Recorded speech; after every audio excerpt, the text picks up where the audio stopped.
I have a truck full of Mexicans, a truck full of Chinese, and a truck full of Islamic terrorists.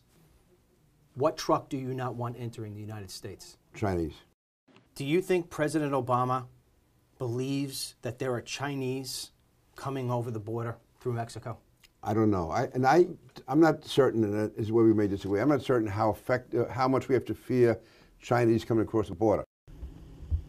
In this part of the world, we don't have a lot of tourist attractions, but this is one of them. This is an emergency distress beacon. And most people find it curious that it's in 3 languages, English, Spanish, and Chinese. And since the last time we were out here, they've even been so nice as to add a 5-gallon bucket of water, courtesy of the United States government.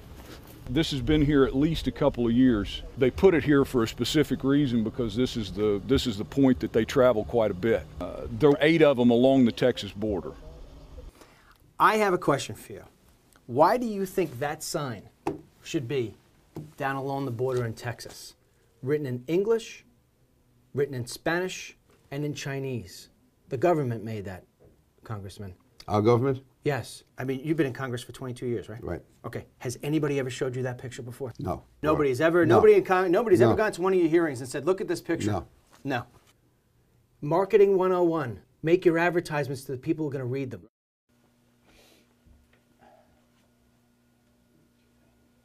We know they're coming in here. We caught a hodgepodge group back out here, 16. Had 2 Asian girls, Chinese. They both spoke English.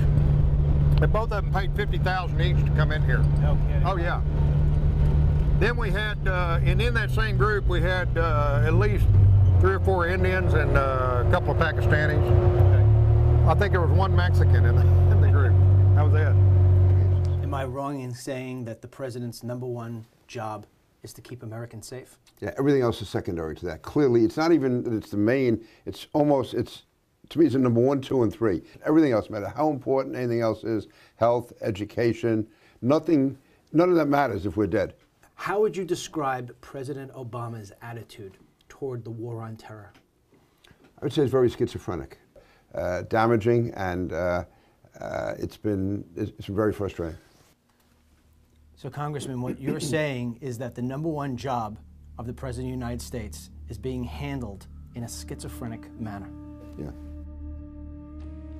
So in the months ahead, I will continue to engage Congress to ensure not only that our targeting, detention, and prosecution of terrorists remains consistent with our laws and system of checks and balances, but that our efforts are even more transparent to the American people and to the world.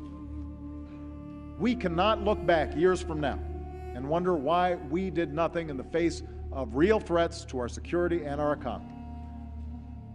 Shortly after President Obama's State of the Union address, his administration allowed 2,000 of the most dangerous illegal aliens detained in U.S. prisons to be released into the general public. The White House blamed this on looming budget cuts that would not take effect for another 30 days. Janet Napolitano denies any involvement. I sent an email to the Department of Homeland Security in which I asked, if the funding to detain 2,000 criminals was no longer available, why not release Americans whose sentences were coming to a close in the near future? I did not receive a reply. As of April 2013, the whereabouts and names of the released criminals remain classified.